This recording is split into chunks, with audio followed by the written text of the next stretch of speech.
मैं बार बार बच्चों से कहता हूँ क्यों तैयार करो पहले तैयारी करने से पहले। Why you are preparing for this particular examination. आपके पास आपका क्यों होना चाहिए। मोटिवेशन क्या है आपको इस एग्जाम का क्रैक करने का। मैराथन है ये, बड़े बड़े धराशायी हो जाते हैं। तो पहले क्यों अपना मेंटेन करो। क्यों बनना है, ऐसे नहीं कि कोई रूठ गया मुझसे तो मैं अब यूपीएससी निकालूंगा, ठुकरा के मेरा प्यार इंतकाम देखेगी। ये नहीं चलेगा भाई, ये फिल्मों में चलता है। रियल लाइफ में प्रॉपर मोटिवेशन होना चाहिए। प्रॉपर मोटिवेशन कि हाँ मुझे देश की सेवा करनी है, मुझे अपना पेरेंट्स का नाम रोशन करना है, मेरे अंदर वो फायर है। हेलो एवरीवन, आज आप सुन रहे हैं यूपीएससी संवाद सफलता के मंत्र, जिसमें आज हम आपके बहुत सारे डाउट्स क्लियर करने वाले हैं। क्या आपको ये दिख रहा है? ये वो क्वेश्चंस हैं जो आपके दिलों में थे लेकिन आप आज तक पूछ नहीं पाए। अगर आप एक यूपीएससी एस्पिरेंट है तो ऑब्वियसली बात है, आपके दिलों में बहुत सारे ऐसे क्वेश्चंस होंगे जो आप पूछना चाहते हो और आप पूछ नहीं पा रहे हो डायरेक्टली। बट आज आपके बिहाफ पे ये दीपिका बत्रा आपके बिहाफ पे क्वेश्चन पूछने वाली है, क्योंकि आज हमारे साथ जुड़ रहे हैं हमारे मेंटर, एक्सपर्ट, गाइडर, बहुत ज़्यादा अच्छे हमारे सुधीर सर, जो कि आज आपके सारे डाउट्स को क्लियर करने वाले हैं। तो बिना किसी देरी के हम ये पॉडकास्ट शुरू करते हैं, ताकि मुझे पता है आप लोग बहुत ज़्यादा एक्साइटेड हो इस पॉडकास्ट के लिए। तो हम बिना किसी देरी के आप ये पॉडकास्ट स्टार्ट करते हैं। Hello sir, how are you? Hello ma'am, thank you so much for inviting me and I am very excited कि हम लोग आज एक बहुत अच्छा सेगमेंट करने जा रहे हैं जहाँ पे एस्पिरेंट्स के डाउट्स क्लियर होंगे।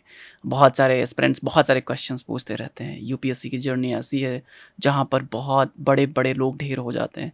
ऐसे में मोटिवेशन मेंटेन करके रखना और इस प्रिपरेशन को जारी करके रखना बहुत ज़रूरी है। तो आई एम ऑल्सो एक्साइटेड कि आपने हमें यहाँ इन्वाइट किया एंड हम वो सारे क्वेश्चंस क्लियर करेंगे, वो सारे डाउट्स क्लियर करेंगे जो यूपीएससी एस्पिरेंट्स के मन में होते हैं अक्सर। सर, इट्स अ ऑनर कि आप यहाँ पे हमारे कहने पे आए हैं। तो चलिए सर, स्टार्ट करते हैं सेगमेंट 1 से, जिसमें हम यूपीएससी के इतिहास से रिलेटेड क्वेश्चन पूछने वाले हैं आपसे कि पहले और अब में क्या फ़र्क आ चुका है।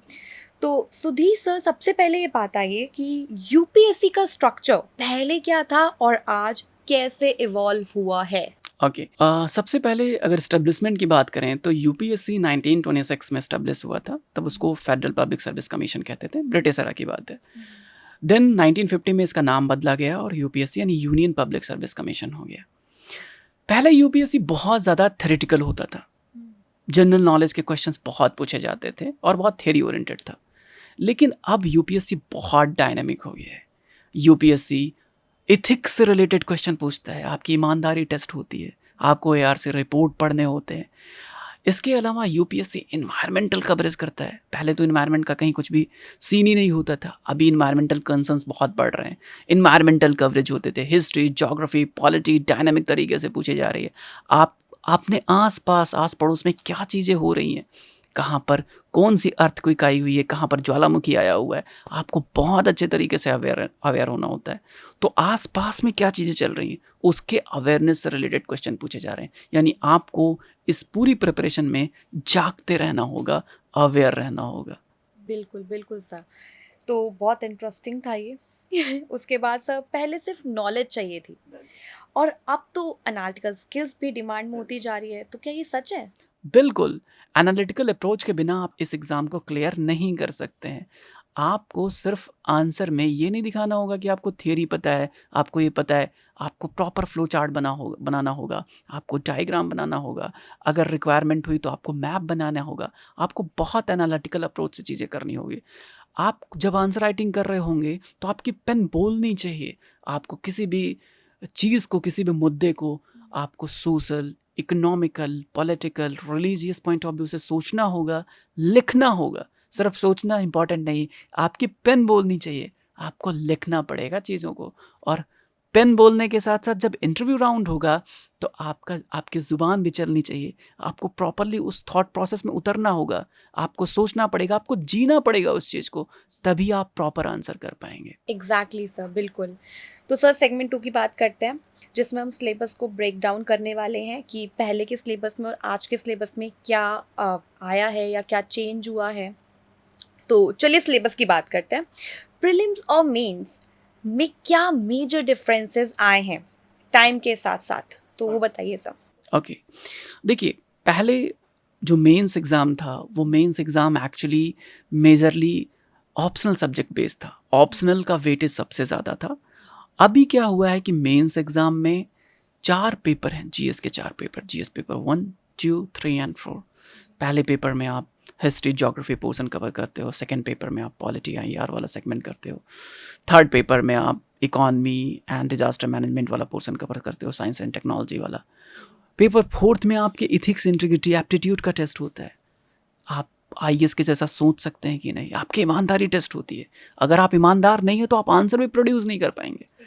इसलिए इन्होंने इस तरीके की चीज़ें इंट्रोड्यूस करी। पहले सिर्फ और सिर्फ आपको थ्योरेटिकल इन्फॉर्मेशन थी, आप अपने ऑप्शनल सब्जेक्ट को बढ़िया बना के रखे थे, आप एग्ज़ाम क्लियर कर जाते थे। तो अभी मेंस का पूरा, मेंस के बिहाफ पर ही आपका मेरिट लिस्ट तैयार होता है। प्रीलिम्स तो एक फिल्टरेशन प्रोसेस है जहाँ पर आपसे क्वेश्चन ऑब्जेक्टिव टाइप के पूछे जाते हैं और ऑब्जेक्टिव टाइप के क्वेश्चन आपने आंसर किए, आपका प्रीलिम्स क्लियर हुआ, तो फिल्टरेशन प्रोसेस है। बहुत सारे बच्चे इसी में फ़िल्टर हो जाते हैं, जिनको प्रॉपरली चीज़ों की कंप्रिहेंसिव नॉलेज नहीं है, चीज़ों को ठीक तरीके से समझ नहीं पा रहे हैं, वो ऑप्शन में गलत कर देंगे। लेकिन जब बात मेंस की आती है तो आपको एनालिटिकल अप्रोच में जाना होता है। मेजर डिफरेंस है, बहुत अप्रोच बदल चुका है। यूपीएससी हर दिन अपने आप को बदल रहा है, सिर्फ सिलेबस वाइज नहीं, अपने आप को पैटर्न वाइज बदल रहा है, स्ट्रैटेजी बदल रहा है यूपीएससी। इसीलिए जो बहुत बच्चे स्मार्ट हो रहे हैं, IITians हो रहे हैं, डॉक्टर्स हो रहे हैं, वो ज़्यादा सेलेक्ट हो रहे हैं क्योंकि वो स्मार्ट अप्रोच से पढ़ते हैं। अब आप ट्रेडिशनल तरीके से पढ़ेंगे, यूपीएससी क्लियर नहीं कर सकते। आप बहुत स्मार्टली पढ़ना होगा, आपको चीज़ों को लिंक करना होगा, करंट अफेयर्स के थ्रू चीज़ें पढ़नी होंगी, हर चीज़ को करंट अफेयर्स के थ्रू लिंक करनी होगी, तभी आप एग्जाम को क्लियर कर पाओगे। सर, नेक्स्ट क्वेश्चन मेरा आपके लिए ये है कि क्या एस्से राइटिंग और एथिक्स सिर्फ मार्क्स के लिए है या एक सिविल सर्वेंट के माइंडसेट का रिफ्लेक्शन भी है?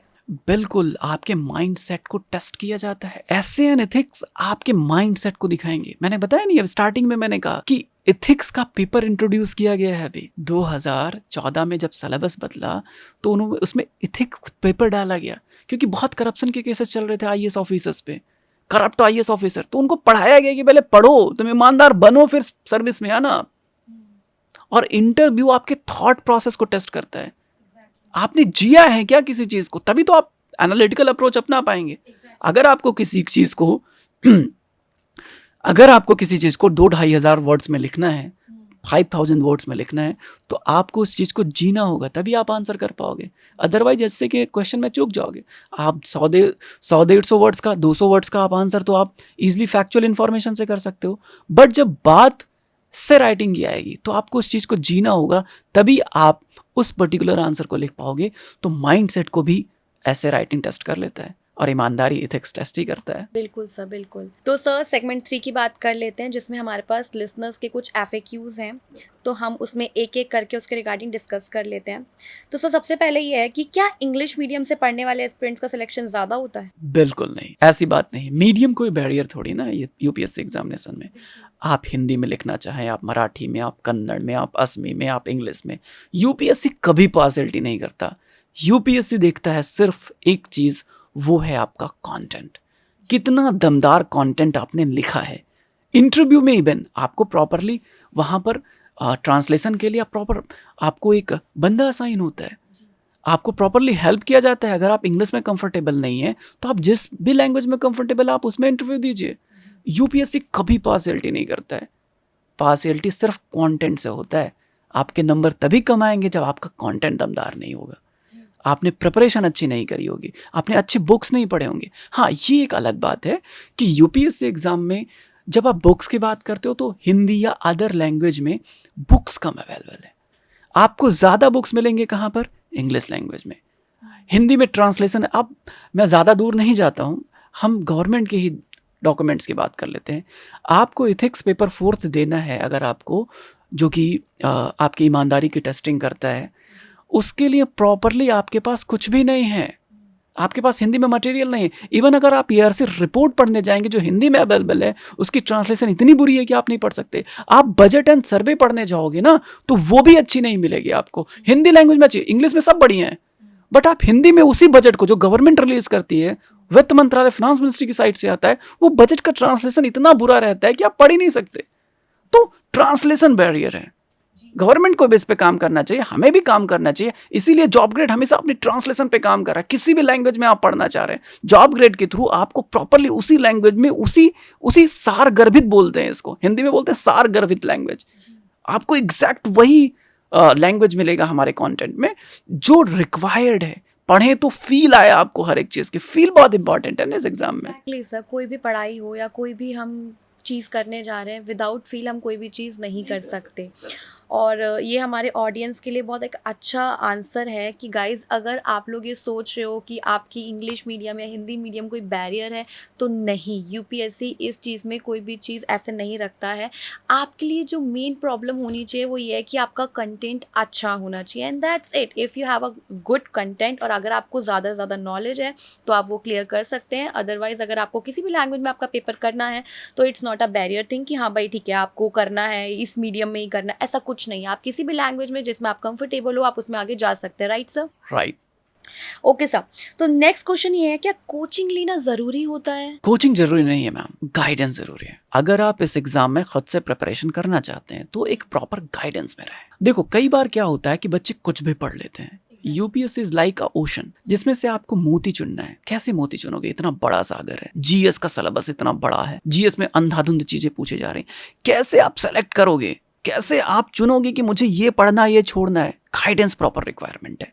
आप सोचो कि कम से कम 1 लाख से ज्यादा इंडियन हिस्ट्री में पर्सनालिटीज हैं, लेकिन मैं ये कह रहा हूं कि भाई इस बार लचित बोरफुकन को पढ़ के जाना। कैसे? क्योंकि लचित बोरफुकन का स्टेच्यू अभी रिसेंटली असम में अनवील किया गया। तो ऐसे में लचित बोरफुकन इस बार के लिए क्या हो गए? की पर्सनालिटी हो गया। आपको पढ़ के जाना पड़ेगा, इनको छोड़ ही नहीं सकते। अहोम डायनेस्टी न्यूज़पेपर्स में थी, क्योंकि अभी रिसेंटली यूनेस्को की 43rd साइट के तौर पे अहोम डायनेस्टी को शामिल किया गया। आपको अहोम डायनेस्टी पढ़ के जाना पड़ेगा। बायोटेक्नोलॉजी के कुछ सेगमेंट ऐसे जिनोम एडिटिंग से रिलेटेड बहुत सारे ऐसी चीजें न्यूज़पेपर्स में थी। क्रिस्पर कास न्यूज़पेपर्स में था।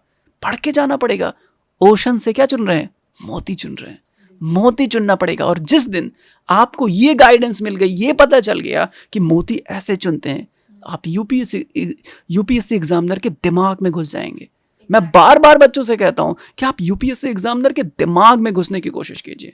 जब आप दिमाग में घुस जाएंगे, आपको पता चल जाएगा कि ये पैटर्न होता है। एग्जाम में ऐसे क्वेश्चन पूछ जाते हैं, मुझे पिछले 1.5 साल के करंट अफेयर्स को कैसे लिंक करना है, मैंने लिंक कर दिया, मामला बन गया। अदरवाइज बहुत सारे लोग काफी सालों से प्रिपरेशन कर रहे होते हैं, क्लियर नहीं होता है, जस्ट बिकॉज उन्हें मोती चुनना नहीं आता है। बिल्कुल सर, ये बहुत एक अच्छा रिप्लाई कह सकते हैं हम लोग, क्योंकि बहुत सारे लोगों के दिल में ऐसे क्वेश्चंस आते हैं कि कैसे करेंगे, ऐसे नहीं हो पाएगा, वैसे नहीं हो पाएगा। और आपने जैसे बताया कि मोती चुनने पड़ेंगे, तो बहुत सारे स्टूडेंट्स को मुझे लगता है सर कि इस एक आंसर के अंदर ये भी पता लग गया होगा कि अब यूपीएससी के लिए उन्हें क्या प्रिपेयर करके जाना है। तो ये बहुत अच्छी चीज़ है गाइज, आपको पता लग चुका है। तो अगर आप यूपीएससी के एस्पिरेंट हैं और आप यूपीएससी के एग्ज़ाम को देने वाले हैं, तो सर के बताए इन टॉपिक्स को ज़रूर कवर करके जाइएगा, क्योंकि ये आपके एग्ज़ाम में बिल्कुल आ सकता है। मैं कई सारे एग्जांपल्स और देता हूँ, जैसे कि पनामा कनाल अभी न्यूज़पेपर्स में था, पनामा स्कैंडल की वजह से भी न्यूज़पेपर्स में था। अभी गल्फ ऑफ मैक्सिको न्यूज़पेपर्स में है, क्योंकि गल्फ ऑफ अमेरिका कर दिया उसका नाम। अभी पर्सियन गल्फ न्यूज़पेपर्स में, क्योंकि डोनाल्ड ट्रंप ने कहा कि पर्सियन गल्फ का नाम बदल देते हैं, है ना, अरेबियन गल्फ कर देते हैं। आपको पढ़ना चाहिए ना उसके आसपास के कौन कौन से कंट्रीज हैं। जियोग्राफी के पॉइंट ऑफ व्यू से इंपॉर्टेंट। आप ज्योग्राफी पढ़ रहे हो, इतने ढेर सारे ओशंस हैं, इतने ढेर सारे गर्ल्स हैं, कैसे करोगे डिसाइड भाई मेरे कि कौन सा पढ़ना है, कौन सा छोड़ना है? ऐसे मोती चुनो, तभी तो चीजें क्लियर होंगी, तभी तो आप एग्जाम क्लियर करो। स्मार्ट अप्रोच बोलते हैं इसको। कैसे आईआईटीएंस इतने बढ़िया तरीके से एग्जाम क्लियर? क्योंकि उन्हें पता है ना कि मुझे ये पढ़ना है। यूपीएससी इज नॉट अबाउट क्या पढ़ना है, यूपीएससी इज अबाउट कि क्या नहीं पढ़ना है मेरे भाई। अगर ये क्लियर हो गए कि क्या नहीं पढ़ना है, then you will crack this particular examination, then you will clear this particular examination। तभी ये पॉसिबल है। क्या नहीं पढ़ना है ये आपको पता होना चाहिए, डे वन से पता होना चाहिए, अदरवाइज बहुत वेस्ट चीजें पढ़ जाओगे। ओके सर, तो नेक्स्ट क्वेश्चन मेरा ये है कि आइडियल एज क्या होनी चाहिए यूपीएससी की जर्नी को स्टार्ट करने के लिए या यूपीएससी की प्रिपरेशन के लिए? लुक, आइडियल एज जैसा कुछ नहीं होता यहाँ पे। जब आप कंफर्टेबल फील कर रहे हो, जब आप मेंटली इतने फ्री हो कि हाँ मैं इसको तैयारी करनी है, आपके पास एक चीज होना चाहिए। मैं बार बार बच्चों से कहता हूँ, क्यों तैयार करो पहले, तैयारी करने से पहले। Why you are preparing for this particular examination. आपके पास आपका क्यों होना चाहिए। मोटिवेशन क्या है आपको इस एग्जाम का क्रैक करने का? मैराथन है ये, बड़े बड़े धराशायी हो जाते हैं। तो पहले क्यों अपना मेंटेन करो, क्यों बनना है? ऐसे नहीं कि कोई रूठ गया मुझसे तो मैं अब यूपीएससी निकालूंगा, ठुकरा के मेरा प्यार इंतकाम देखेगी। ये नहीं चलेगा भाई, ये फिल्मों में चलता है। रियल लाइफ में प्रॉपर मोटिवेशन होना चाहिए, प्रॉपर मोटिवेशन कि हाँ मुझे देश की सेवा करनी है, मुझे अपना पेरेंट्स का नाम रोशन करना है, मेरे अंदर वो फायर है। जिस समय आपके अंदर ये फायर जग जाए वही एज परफेक्ट एज है। हाँ ये कह सकता हूँ कम एज में प्रिपरेशन करना ज्यादा थोड़ा सा इजी होता है, रीजन बीइंग सिंपल होता है। जब आप कम एज में स्टार्ट करते हो तो आपका बेस बनाने के लिए आपको अच्छा खासा टाइम मिल जाता है। लिमिटेड अटेम्प्ट्स हैं यूपीएससी एग्जाम में, तो अगर आपने ये सोचा कि नहीं मैं एक पर्टिकुलर एज के बाद एग्जाम स्टार्ट करूंगा प्रिपरेशन, तो एक तो एज लिमिट का बैरियर हो जाएगा, दूसरा बैरियर हो जाएगा आपके पास उतना आग स्पार्क नहीं होता। कम एज में जो स्पार्क होता है ना, कर जाऊंगा मैं, कुछ भी कर जाऊंगा, डिस्ट्रैक्शन भी कम होते हैं। एज कम होती तो डिस्ट्रैक्शन कम होते हैं, और जब लेस डिस्ट्रैक्शन होगा एग्जाम पे फोकस ज्यादा रहा, एग्जाम क्लियर होने के चांसेस है। इसलिए आप देखोगे कि बहुत कम एज में बच्चे सेलेक्ट होते हैं यूपीएससी एग्जामिनेशन, ज्यादा एज वाले सेलेक्ट नहीं होते, क्योंकि डिस्ट्रैक्शन बहुत सारा आ जाता है ना लाइफ में, और कुछ डिस्ट्रैक्शन तो सोशल मीडिया कर देती है। एक्चुअली सर आजकल की जो सोशल मीडिया में इंस्टाग्राम हो गया, ये सब रील्स देख देख के लोग एक बार अगर रील्स चलानी स्टार्ट करी फिर तो आधा एक घंटा कहाँ गया किसी को कुछ नहीं पता है। तो एक्चुअली मुझे लगता है डिस्ट्रैक्शन का जो एक कारण बन चुका है that is social media only. बिल्कुल मैं बार बार बच्चों से कहता हूँ कि प्लीज़ सोशल मीडिया को अवॉइड करो। सोशल मीडिया में मेरे सिर्फ फेसबुक इंस्टाग्राम नहीं आता, बहुत लोगों को कन्फ्यूजन है। यूट्यूब चला रहे हैं, सोशल मीडिया थोड़ी ना चला रहे हैं। तुम्हें पता ही नहीं चलता कि तुमने यूट्यूब कितना ज़्यादा यूज़ कर लिया। एक बार ही अपना स्क्रीन टाइम वॉच करो ना, पूरे दिन भर में कितना यूट्यूब चलाया आपने, कितना आपने इंस्टाग्राम चलाया, कितना आपने, और उसमें प्रोडक्टिव कितना। मैं मना नहीं कर रहा यूट्यूब मत चलाओ, मैं कह रहा हूँ यूट्यूब चला रहे हो तो उसका हिसाब रखो, हर एक चीज़ का हिसाब रखना। अगर आपने हिसाब रखना आपका 2 मिनट भी गया ना कहीं पे, प्रोडक्टिव जाना चाहिए, तभी एग्जाम क्लियर होगा। आपने सोचा नहीं कुछ भी हम करते रहेंगे, हम यूट्यूब चला रहे हैं, अरे 5 मिनट मूवी तो देख, वो 5 मिनट मूवी देखना नहीं होता। मैं मना नहीं कर रहा हूँ मूवी मत देखो, बिल्कुल देखो, मतलब मोटिवेशन मेंटेन करके रखो, एंजॉयमेंट मेंटेन करके रखो, हॉबी बनाओ, कोई दिक्कत नहीं है, उसको करो, बट ऐसा ना हो कि दिमाग में चढ़ जाए। कई बारी मैंने बहुत सारे बच्चों को देखा, मूवी देखते हैं 5 मिनट का और 1.5 घंटे गाते रहते हैं उसको कि यार मूवी में ऐसा था। तो सर वही फोकस शिफ्ट हो जाता है। बिल्कुल, distraction is an enemy for this particular examination. Sir ये तो मैं अपने लिए भी बोलना चाहूंगी, अगर मैं यूपीएससी एस्पिरेंट नहीं भी हूँ बट मैं अगर अपना फोन खोल लूँ और मैं इंस्टाग्राम मैंने ऑन कर लिया, अगर मैंने 2 रील्स देखी तो कैसे मैं उसमें 1 घंटा निकाल दूंगी वो मुझे ही नहीं पता चलता। ये टाइम किल करता है और बहुत भयंकर तरीके से करता है। सर बाद में मुझे बहुत रिग्रेट होता है कि मैंने अपना 1 घंटा खराब कर दिया इस चक्कर में। सबसे कीमती क्या है पूरी वर्ल्ड में, पूरी दुनिया, पूरी यूनिवर्स में मान लो सर टाइम। पूरी दुनिया की पूरी दौलत लगा दोगे, पूरी दौलत लगा दोगे, you can not create a second. एक सेकेंड का 1000 पार्ट भी आप क्रिएट नहीं कर सकते, रिक्रिएट नहीं कर सकते। यानी कि अगर आप 1 मिनट भी कहीं दे रहे हो ना, वो सबसे ज्यादा कीमती है। आपके पैसे चले गए कोई बात नहीं, आपका कोई छोड़ के चला गया कोई बात नहीं, बट आपका टाइम जो वेस्ट हुआ ना, आपका life, time is equal to life. मैं कहता हूँ टाइम इज लाइफ। अगर 1 सेकंड हम बैठ के आपसे बात कर रहे हैं, मेरी लाइफ जा रही है। लाइफ की कोई कीमत है क्या? मैं अभी मान लो एक्स, मेरा एज मान लो 30 ईयर्स है, तो मैं कुछ देर पहले 30 ईयर्स का था, अभी मैं 1 घंटे हो गए, तो मैं 30 ईयर्स 1 घंटे हो गए मेरी टोटल एज। समझ रहे हो? मेरा 1 घंटे, मेरी उम्र की 1 घंटे चली गई। कभी नहीं कर सकते। पूरी दुनिया की दौलत लगा दोगे तब भी 1 सेकंड क्रिएट नहीं कर सकते। टाइम वेस्ट मत करना प्लीज, कभी भी टाइम वेस्ट मत करना। हिसाब रखना अपने टाइम का, क्योंकि time is not just money, time is life. Exactly sir, क्योंकि ये स्टूडेंट्स को ये जानना बहुत ज़रूरी है कि इंस्टाग्राम या कोई भी सोशल मीडिया अगर आप यूज़ कर रहे हो तो उसकी टाइम लिमिट को पहले से सोच के रखो, ताकि आपका फोकस कभी भी उस जगह पे शिफ्ट ना हो। ऐसा नहीं कह रहे हैं सर कि आप लोग बाकी चीज़ें मत करो, आप अपनी इंजॉयमेंट भी रखो, लेकिन इट डिपेंड्स ना कि आप जिस चीज़ पे लगे हो जाके। आप यूपीएससी में अपना इतना टाइम दे चुके हो तो इट्स डजेंट मैटर कि आप दूसरी जगह शिफ्ट हो गए तो ये बात आ जाएगी कि आपने उसको छोड़ दिया है और वो आपको नहीं छोड़ना है। तो आपको अपने फोकस को वहीं रख के बाकी चीज़ें भी करनी है, ताकि आपको ये ना लगे कि आप पूरा दिन किताबी कीड़ा बन के लगे पड़े हो। इट जस्ट आपको अपनी बाकी चीज़ें भी इंजॉय करनी है और अपने फोकस को भी अच्छे से रखना है कि आपको ये चीज़ करनी है फुलफिल, और कैसे भी करनी है। जी सर बिल्कुल। तो सर सेगमेंट 4 पे चलते हैं। अब बात करते हैं सक्सेस स्ट्रैटेजी की। तो सुधीर सर, यूपीएससी के इमोशनल और एकेडमिक रोलर कोस्टर होती है यूपीएससी, राइट? और आपके हिसाब से उसमें सफल होने के टॉप 5 मंत्र क्या हो सकते हैं? देखो, सबसे पहली चीज तो ये है कि मैंने जो सबसे पहले कहा कि क्यों प्रिपरेशन करनी है आपको, इसको बहुत मजबूत करो और हर दिन अपने आप से बोलो कि मैंने ये प्रिपरेशन इसलिए स्टार्ट की थी। बहुत मजबूत होना चाहिए, मैं बहुत कह रहा हूँ इस चीज़ को कि वो क्यों इतना मजबूत होना चाहिए कि कोई भी चीज़ आ जाए उस क्यों के आगे नहीं। अगर मेरा क्यों मजबूत है, हर दिन अपने आप को मिरर में देखूंगा, why I chosen UPSC examination, why I started this particular examination. तो वो चीज़ आपकी पहली मजबूत होनी चाहिए, क्यों। दूसरी चीज़, ये जो सबसे इंपॉर्टेंट पिलर है इसमें, वो दूसरी सबसे इंपॉर्टेंट पिलर है, वो है कंसिस्टेंसी। आपको बहुत कंसिस्टेंट रहना होगा। इट्स अ मैराथन में आपको लंबा दौड़ना है। कंसिस्टेंसी के बिना आप प्रिपरेशन नहीं कर पाओगे, तो बहुत कंसिस्टेंट रहना। तीसरी चीज़ है टाइम मैनेजमेंट। आपको मेंस आंसर राइटिंग में भी टाइम मैनेजमेंट करना पड़ेगा, प्रीलिम्स में भी टाइम मैनेजमेंट करना पड़ेगा, और पूरी यूपीएससी प्रिपरेशन के दौरान आपको हर दिन का हिसाब रखना पड़ेगा कि आपने प्रिपरेशन कैसे करी। ठीक है। चौथी जो की चीज़ है यूपीएससी एग्जामिनेशन में, वो है आप अपने आप को टेस्ट करते रहिए। टेस्ट देना, टेस्ट इस एग्जाम का की है, पिलर है। जितना ज्यादा, कुछ भी मत पढ़ो बट टेस्ट दो। जितना ज्यादा टेस्ट दोगे उतने बढ़िया तरीके से एग्जाम क्लियर करोगे। प्रीलिम्स में कोशिश करो कि कम से कम 35 से 40 टेस्ट पेपर लगा के ही जाओ। प्रीलिम्स देने से पहले, जिस दिन आपका पेपर हो उसके पहले पूरे साल में जितनी भी तैयारी करी, कम से कम 25 फुल लेंथ टेस्ट दो और कम से कम 15 आपके सेक्शनल टेस्ट देके जाओ।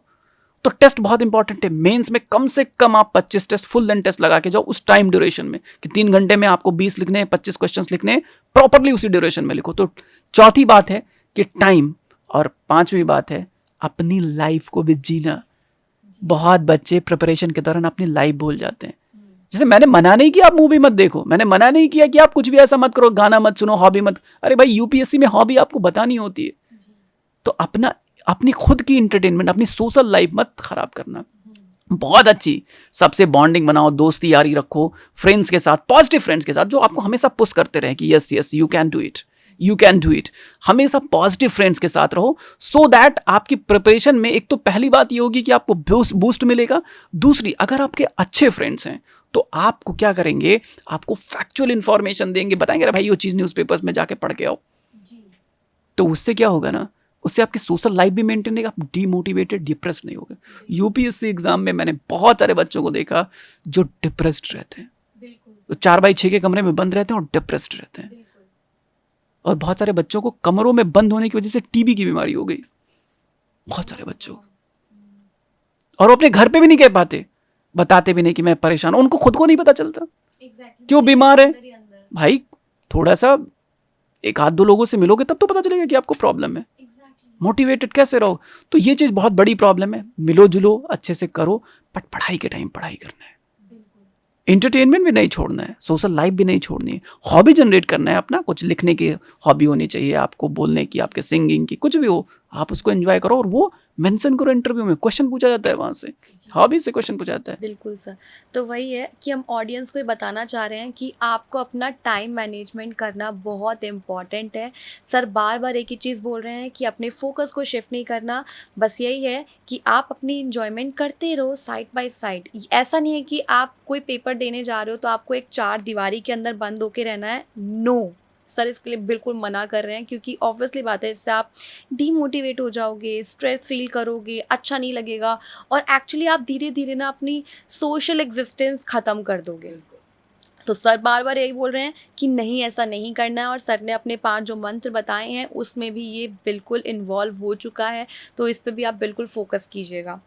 सर नेक्स्ट क्वेश्चन ये है, तो क्या इसमें एक टाइम टेबल होना इम्पॉर्टेंट है? बिल्कुल, time table is very important for UPSC examination. Time table में हमेशा मैं बार बार कहता हूँ, अपने समय का हिसाब रखो। मैंने बताया टाइम इज़ लाइफ, और लाइफ का हिसाब रखना पड़ेगा। आपने लाइफ कहाँ खवाया, लाइफ आपने कहाँ पे खपाया, गंवाया, कहाँ गई, तो आप लाइफ का हिसाब रख रहे हो, यानी टाइम का हिसाब रखना चाहिए। हाँ, टाइम टेबल जब आप बनाओ तो बहुत रिजिडिटी नहीं होनी चाहिए। आपको टाइम ओरिएंटेड नहीं, टास्क ओरिएंटेड पढ़ना चाहिए। अगर आपने डिसाइड किया है कि आपको डीपीएसपी आज ख़त्म करना है, तो आप डीपीएसपी को अच्छे तरीके से पढ़ के ख़त्म कीजिए। वो टास्क होना चाहिए, हाँ, गिवन टाइम में। टाइम टेबल होना चाहिए, हिसाब किताब रखो, सो दैट कि आप रात में जब सो तो आपको एक सेटिस्फैक्शन फील हो, हाँ मैंने ये इतना टास्क डिसाइड किया था इतने गिवन टाइम में और मैंने इतना कंप्लीट। शाबाशी दो, अपना पीठ थपथपाओ हर दिन कि हाँ मैंने इतना सोचा था और इतना अचीव हो गया। बॉडी को भी हमेशा एक लगता है कि हाँ भाई मुझे कोई शाबाशी दे पीछे से, आपको खुद को देना चाहिए कि वाह तुमने कर दिया, वाह तुमने ये अचीव किया। हर दिन हाँ भाई वाह मैंने टेस्ट सीरीज का अटैम्प्ट किया, मेरे 100 नंबर्स आए, बहुत बढ़िया, वाह। अगले कोशिश करेंगे 110 का 120 का कोशिश करेंगे, बट क्या होगा टाइम से आप पता चलेगा कि हाँ भाई मैंने 4 घंटे पढ़ाई के, मेरा आउटपुट ये है और मैंने ये डिसाइड किया था इतना अचीव हो सकता है, ज़्यादा अचीव हो जाए। तो टाइम टेबल हमेशा होना चाहिए, बट रिजिड नहीं होना चाहिए, टास्क ओरिएंटेड होना चाहिए। वही सर, इससे मोटिवेशन लेवल जो है वो भी इनका बढ़ेगा। अदरवाइज हिसाब नहीं रख पाते हो, आपका पूरा दिन वेस्ट हो जाता है, आपको पता ही नहीं, क्योंकि आपके पास टास्क ही नहीं है करने के लिए। आपने टास्क डिसाइड कर लिया, टाइम देखो बार बार इस चीज़ को होता है कि क्या होता है कि बहुत लोग कहते हैं कि हमें ये चीज़ पाना है, लक्ष्य, हमारा लक्ष्य है।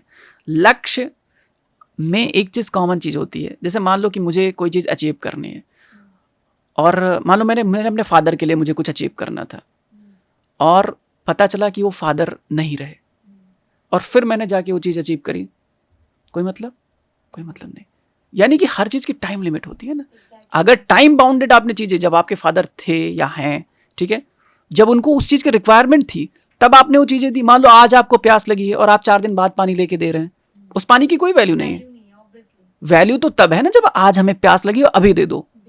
टाइम बाउंडेशन चीज़ें होनी चाहिए, टाइम की कीमत है, टाइम इज़ लाइफ। बार बार इस चीज़ पे मैं कह रहा हूँ, तो कोशिश करें हर चीज़ वक्त पे करें। गाइस सुन लीजिए, क्योंकि आपका एक एक सेकंड बहुत कीमती है, तो आपको अपनी चीज़ों को अच्छे से मैनेज करना पड़ेगा, क्योंकि विदाउट मैनेजमेंट के शायद आप ये चीज़ फुलफिल नहीं कर पाओगे अपनी लाइफ में। तो सर नेक्स्ट क्वेश्चन पे बढ़े। सर नेक्स्ट क्वेश्चन मेरा ये है कि इसके लिए आप कौन कौन से बेस्ट सोर्सेज को बताना चाहेंगे। मैंने बार बार कहा कि चीज़ों को करंट अफेयर से लिंक करो। सोर्सेस में बहुत सारे बुक्स मार्केट में अवेलेबल हैं, बट उन मार्केट में अवेलेबल बुक्स के अलावा मैं कह सकता हूं कि आप एनसीईआरटी बहुत अच्छे तरीके से पढ़ें। एनसीईआरटी के स्पेसिफिक चैप्टर्स, पूरी एनसीईआरटी नहीं पढ़नी, आपको पीएचडी नहीं करनी, आपको कोशिश करना है कि एनसीईआरटी के सेलेक्टेड चैप्टर्स जो कि जॉब ग्रेड प्लेटफॉर्म पर ऑलरेडी अवेलेबल है, जहाँ पर आपको क्या पढ़ना है क्या छोड़ना है, हमने उसकी प्रॉपर सेक्शन बनाई हुई है। साथ ही साथ आपको the Hindu newspaper, Indian express newspaper, किसी एक को फोकस करके पढ़ें। हमारी इसकी एक प्रॉपरली मैगजीन भी आती है, आप उस मैगजीन को भी पढ़ सकते हैं। साथ ही साथ आपको क्या करना है कि अपनी चीज़ों को, थियरी जब भी पढ़ रहे हो तो करंट से पढ़ें। कोई भी topic DPSP, right to life newspapers में है, तो आप कोशिश करें कि आपके जो है फंडामेंटल राइट्स का आर्टिकल 21 बहुत अच्छे तरीके से रिवाइज करें। तो हर एक चीज़ को लिंक करिए अपने करंट अफेयर्स से। और सोर्सेज की बात करें तो हमारी वेबसाइट पे बहुत सारे सोर्सेस हमने बताए हुए हैं कि क्या पढ़ना है, कौन सी बुक्स पढ़नी है, प्रॉपरली हमने मेंशन किया हुआ है। जी सर। तो सर क्या आंसर राइटिंग में प्रेजेंटेशन मैटर करता है? बहुत ज़्यादा मैटर करता है। एक लाइन कहते हैं हम अपनी क्लासेस में कि पेन को भी बोलना चाहिए, आपके पेन को बोलना आना चाहिए, और बोलना सिर्फ लिखना नहीं होता है।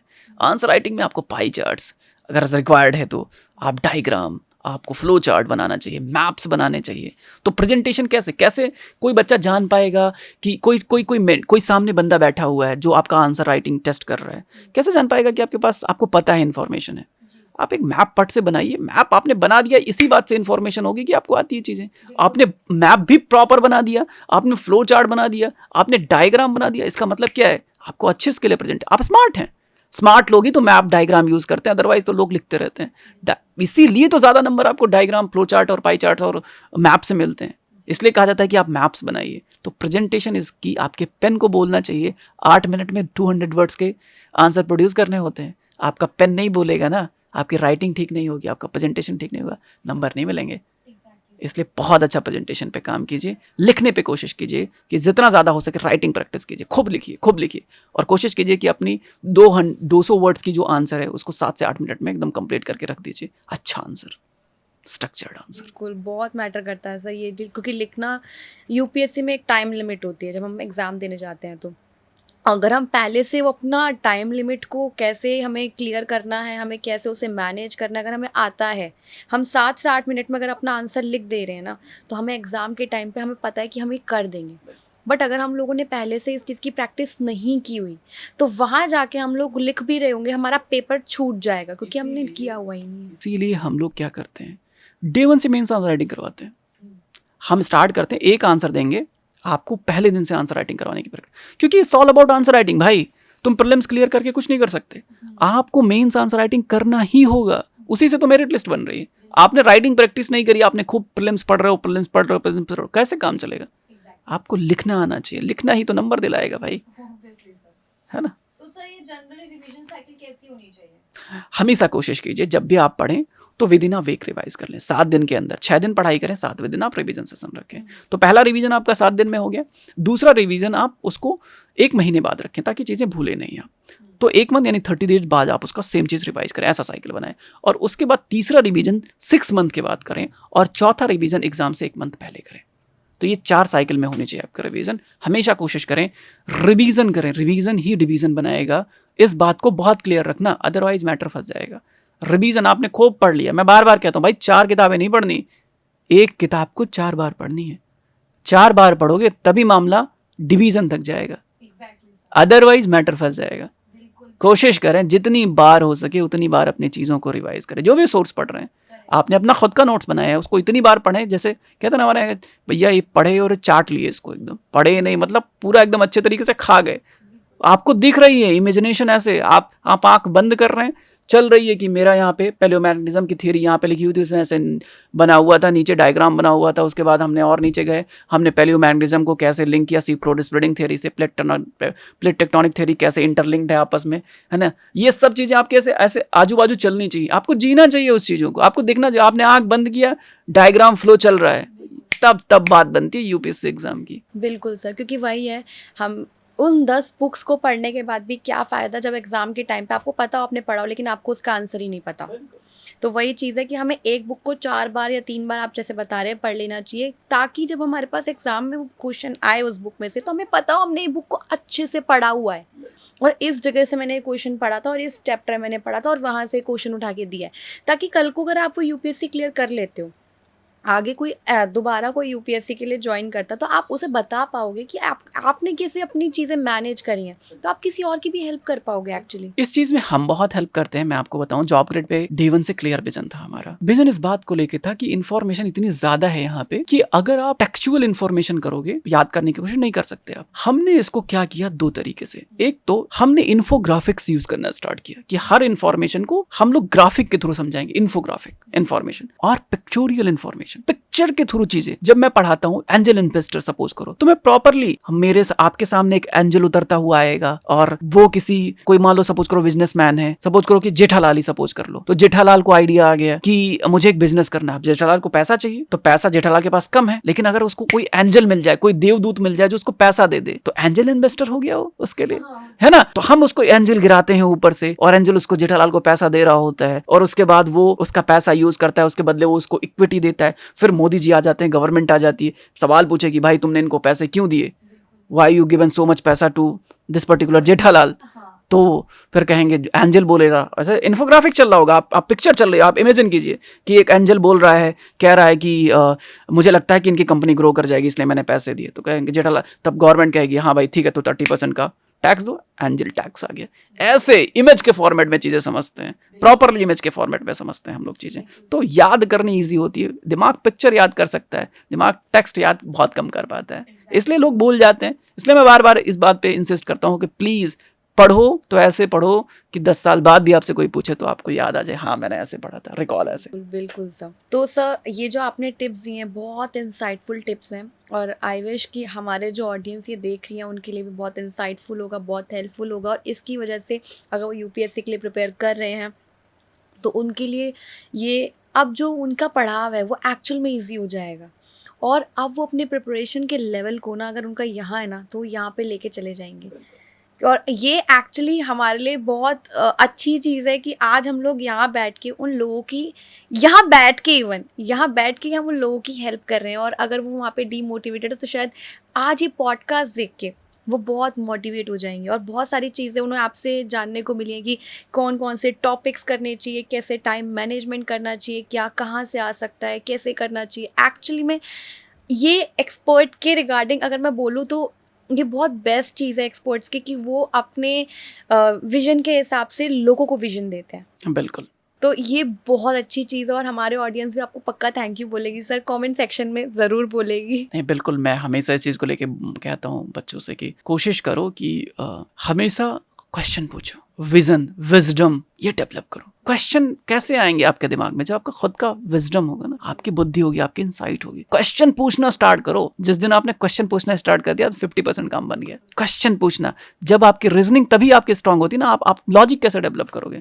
लॉजिक, रीजनिंग, ये सब की फैक्टर है यूपीएससी एग्जामिनेशन में। स्मार्ट लोगों को खोज रहा है ना यूपीएससी, आपको स्मार्ट बनना पड़ेगा, एक की रिक्वायरमेंट है यूपीएससी की। अगर आप स्मार्ट नहीं है तो अब तो ई गवर्नेंस आ गया है, सरकार इतनी सारी चीजें एआई के थ्रू हो रही हैं, आप अपना जगह कैसे बनाओगे गवर्नमेंट में? आपको स्मार्ट बनना पड़ेगा, वरना एआई तो रिप्लेस कर देगा। आंसर राइटिंग आप आज देख लो, चैट जीपीटी, जेमिनी, सब कुछ आए, वो भी आंसर राइटिंग करे। आप कैसे अलग होगे? इमोशनल इंटेलिजेंस भी आनी चाहिए आपके सिलेबस में। आपको इमोशनल इंटेलिजेंस, आप लोगों की भावनाएं समझनी होंगी। और भावनाएं कैसे समझेंगे? जब आप उस चीज को जी रहे होंगे, आपने जिया होगा, तभी आप भावनाएं समझेंगे। एक केस बताता हूं मैं आपको। बिहार का केस था। किसी वजह से बिहार के एक गांव में बहुत ज्यादा तबाही हो गई थी। इसकी वजह से कई सारे लोगों की डेथ हो गई थी, मेल की डेथ हो गई थी। ठीक है, ऐसे में वहां पर सिंदूर की डिमांड बढ़ गई अचानक से, सिंदूर की डिमांड, और खूब ज्यादा। गवर्नमेंट सिंदूर की भरपाई नहीं कर पा रही थी, इतनी ज्यादा डिमांड। तो अचानक से सिंदूर की डिमांड कैसे बढ़ गई? एक्चुअली बात ये थी कि सिंदूर की डिमांड इसलिए अचानक से बढ़ी क्योंकि वहां के लोगों को, जो महिलाएं थी, जो शादी जिनकी नहीं हुई थी, उनको लगा कि वो सिंदूर लगाएंगी तो कुछ ऐसे लोग थे जो लोग उन पर गलत दृष्टि रख रहे थे। जैसे शादी हुई नहीं थी बच्चियों की और अचानक से लोगों की डेथ हो गई, तो बहुत सारे लोगों को ये लगने लगा कि अब इनके यहाँ कोई मेल है नहीं। तो बहुत सारी ऐसी कुकृत्य करने की कोशिश कर रहे थे वो लोग जो अमानवीय है। तो जो शादीशुदा बच्चियां नहीं थी, महिलाएं नहीं थी, उन्होंने सिंदूर लगाना स्टार्ट किया ताकि उनकी सिक्योरिटी मेंटेन हो सके। तो उनको पता रहे कि उनका पति जिंदा है। ये होता है इमोशनल इंटेलिजेंस, समझ रहे हो? तो ये चीजें आपको सामना करने को मिलेगा, तो आपको इसके लिए भी रेडी रहना होगा। समझ रहे हो? एग्जैक्टली सर, सब चीजों के लिए हमें रेडी रहना पड़ेगा क्योंकि हर सिचुएशन से निकलना ही हमारे ऊपर होता है और हम उनसे कैसे डील कर रहे हैं वो भी हमारे ऊपर है। एक्चुअल में लोग, एक सिचुएशन है, एक इंसान उसे अलग तरीके से मतलब निकालेगा, उस सिचुएशन को डील करेगा, और दूसरा इंसान उसे अलग तरीके से डील करेगा। सब अपनी मेंटल चीजों को देखते हैं कि हाँ मैं इसे ऐसे ही क्लियर करूंगा, और कहीं ना कहीं दोनों का सोचने का तरीका भी अलग होता है। तो वो बहुत डिपेंड करता है। एक्चुअल में आपने जो एग्जांपल दिया वो भी बहुत अच्छा था, तो काफी कुछ उन लोगों को सीखने को मिल गया होगा। बाकी सर, एस्पिरेंट्स ये जानना चाहते हैं कि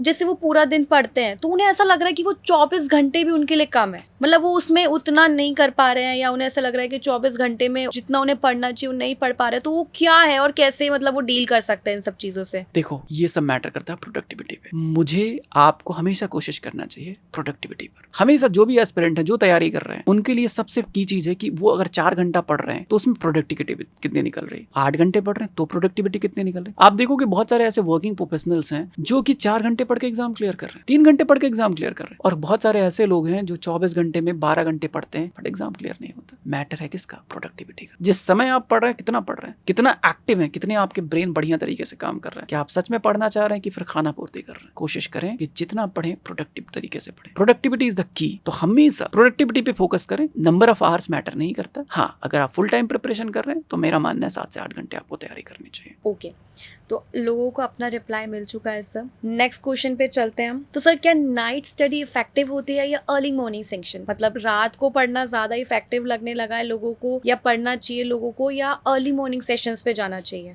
मेरा मानना है कि कोशिश कीजिए कि आप अपने हिसाब से डिसाइड कीजिए। आप नाइट में पढ़ना पसंद करते हो, आप डे में पढ़ना पसंद करते हो, ये आपके ऊपर है। हमेशा लास्ट जो मैंने पहले पॉइंट रिपीट किया, प्रोडक्टिविटी। आपकी रात में प्रोडक्टिव बन रही है, आप रात में पढ़िए। आपका दिन में बढ़िया कर पा रहे हैं, आप दिन में बढ़िया कीजिए। पर ध्यान रखना है, एग्जाम से पहले ये काम नहीं करना है कि पेपर हो रहा है 9:30 बजे, पर पता चल रहा है कि आप रात में पढ़ रहे हो और उठ रहे हो सुबह 10 बजे, है ना, 11 बजे 12 बजे उठ रहे हो। 9:30 बजे का पेपर है, आपकी तो हैबिट कितने बजे की? 12 बजे उठने की। तो जब रियल टाइम परफॉर्मेंस का आएगा तब मैटर फिसल जाएगा। इसलिए हमेशा नेचुरल साइकिल से चलिए। बाकी आप 3 महीने पहले अपना प्लान बदल दीजिए कि आप नेचुरल साइकिल में आ जाइए, बट जहां आप कंफर्टेबल हो वहां पढ़िए। कोशिश कीजिए कि दिन में पढ़िए। अगर आप रात में अच्छा आ रहा है, वेल एंड गुड, कोई दिक्कत नहीं। वही सर, क्योंकि मुझे ऐसा लगता है कि लोग रात में पढ़ना इसलिए भी इफेक्टिव समझते हैं क्योंकि उस टाइम पे सब सो रहे होते हैं, और एक तरीके से कह सकते हो कि बहुत ज्यादा लगने लगता है कि आवाज नहीं हो रही, तो पढ़ाई पे ज्यादा ध्यान हो जाता है। तो मे बी शायद इसलिए।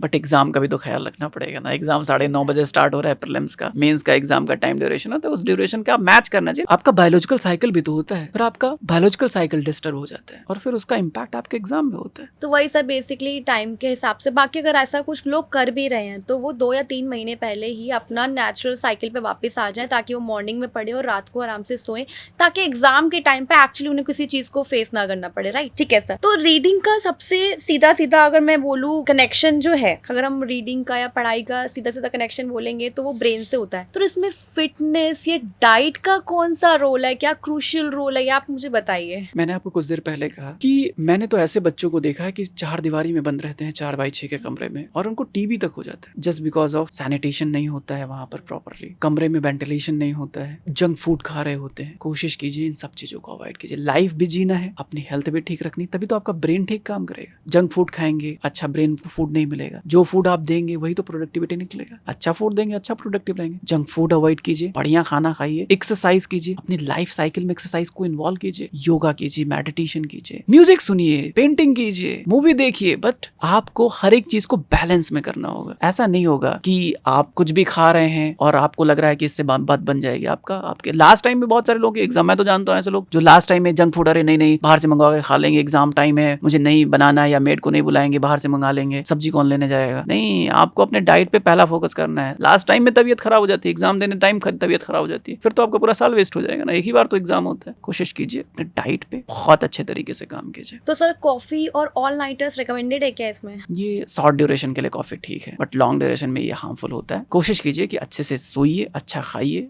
वेजिटेबल्स खाइए, फ्रूट्स खाइए। फ्रूट्स भूल जाते हैं लोग, खाना खा के काम खत्म कर दिया, फ्रूट्स पे ध्यान ही नहीं जाता। फ्रूट्स खाइए, बढ़िया आप काजू बादाम खाइए, ब्रेन बूस्ट कीजिए, और कॉफी वगैरह उसका थोड़ा कम आदत डालिए। हाँ, कर सकते हैं, यूज कर सकते हैं, बट एक बैलेंस्ड वे में। ओके, तो सर मेरा नेक्स्ट क्वेश्चन ये है कि यूपीएससी की जर्नी में जो हॉबीज होती हैं तो क्या वो डिस्ट्रैक्शन होती हैं या ज़रूरत होती है? हॉबी बहुत ज़रूरी है लाइफ के लिए। आप, मैंने बताया ना, life, time is life, preparation is life, सब कुछ लाइफ है। Everything is concern about life. आप प्रिपरेशन क्यों कर रहे हैं? जीवन बनाने के लिए, लाइफ बनाने के लिए, अपनी लाइफ, परिवार की लाइफ, सोसाइटी की लाइफ, समाज की लाइफ, देश की लाइफ बनाने के लिए कर रहे हैं। और ये तब कर पाएंगे जब आप खुद से खुश होंगे। और खुश होने के लिए क्या करना पड़ेगा? आपको अपनी मनपसंद चीजें करनी होगी, आपको हॉबी फॉलो करना पड़ेगा। कुछ भी आपको आता है, आपको पेंटिंग करना पसंद है, आप पेंटिंग कीजिए। आपको गाना सुनना पसंद है, आपको गाना गाना पसंद है, आप प्लीज कीजिए। आपको नॉवेल पढ़ना पसंद है, यूपीएससी इंटरव्यू में हॉबी का अलग सेगमेंट है। आपसे हॉबी के बारे में क्वेश्चन पूछा जाता है। आप अगर आपने हॉबी में डाल दी है पेंटिंग, तो आप पूछेंगे कि पेंटिंग से आप सोसाइटी को क्या दे सकते हैं, क्यों आपने सोचा पेंटिंग को हॉबी बनाना। प्रॉपर एग्जैक्ट आंसर होना चाहिए आपके पास। आपने बुक्स डाली तो ढेर सारे बुक से क्वेश्चन पूछ लेंगे। आपने मूवी हॉबी में डाली, मूवी देखना, तो ढेर सारे मूवी से क्वेश्चन पूछ लेंगे। तो ये नहीं कि आपने कुछ भी डाल दिया। You should also inform about that particular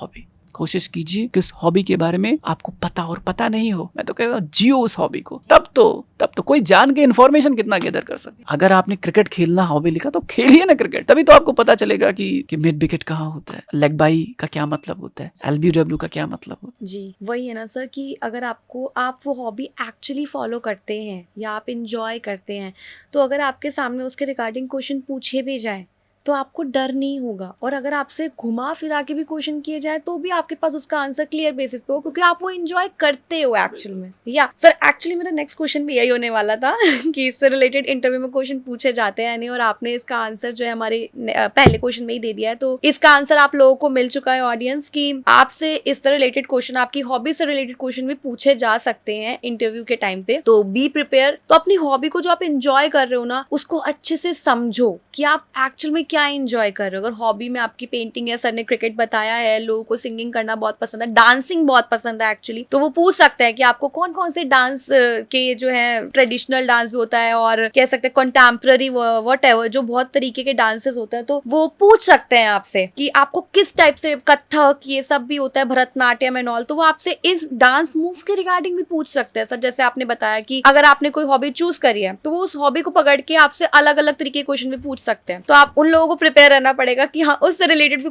question हमारे पूछे जा सकते हैं। बहुत इंप्रेशन पड़ता है अगर आपने अपनी हॉबी ही गलत लिख दी, मतलब आप GS4 के साथ जस्टिफाई नहीं कर रहे। ईमानदारी, एथिक्स, इंटीग्रिटी, GS पेपर 4 कैसे आप क्लियर किए? क्वेश्चन मार्क हो जाएगा कि आपने ईमानदारी से बताया नहीं। आपने कहा कि मुझे बुक्स पढ़ना पसंद है, बट आपको बुक्स के बारे में पता नहीं। आपने कहा कि क्रिकेट मुझे पसंद है, आपने क्रिकेट जिया ही नहीं। अगर आपने जिया नहीं तो आप ईमानदार नहीं हो, फिर आप सर्विस में आओगे तो कैसे ईमानदारी हम आपसे उम्मीद कर सकते हैं? हमेशा हॉबी बनाइए, हॉबी जिए। मैं बार बार इस चीज को कहता हूँ, हॉबी सिर्फ नोट में नहीं होना चाहिए, हॉबी को जीना चाहिए, आपकी लाइफ में उतरी होनी चाहिए हॉबी, तभी हॉबी को लेकर कोई भी क्वेश्चन का आंसर कर पाए। बहुत सारे लोग करते हैं कॉइन कलेक्शन मेरी हॉबी है, बट उनको कॉइन्स के बारे में इन्फॉर्मेशन नहीं होती, फंस जाते हैं फिर। जी सर, बिल्कुल। आज मैं पहले तो आपको थैंक यू बोलना चाहूँगी सर कि आपने इतनी अच्छी इन्फॉर्मेटिव इंसाइटफुल बातें शेयर करी हैं, इतने अच्छे आंसर्स शेयर करे हैं, जिसकी वजह से जो भी हमारी ऑडियंस है, जिनके क्वेश्चंस थे, आज उनके वो सारे क्वेश्चंस क्लियर हो गए हैं। और मैं हमारी ऑडियंस को भी आज दिल से थैंक यू बोलना चाहूँगी कि आप लोग हमारे साथ जुड़े थे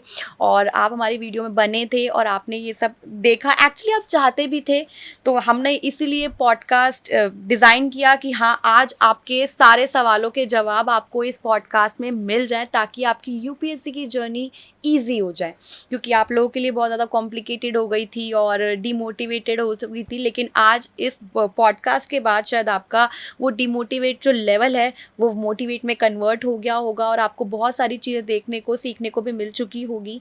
तो मैं थैंक यू बोलना चाहूँगी। बाकी ऐसे और भी क्वेश्चन शायद आपके दिल में और होंगे, तो मैं चाहूँगी कि आप लोग वो हमारे को कमेंट सेक्शन में बताइएगा, ताकि हम जब नेक्स्ट पॉडकास्ट लेके आएँ तो आपके उन सवालों के भी जवाब हम दे पाएँ। और मैं ये भी बोलूँगी कि अगर आपको ये पॉडकास्ट पसंद आया है या आने वाला है, तो आप हमारी वीडियोस को लाइक, शेयर और सब्सक्राइब करना हमारे जॉब क्रिएट चैनल को बिल्कुल मत भूलना। Thank you so much for joining us.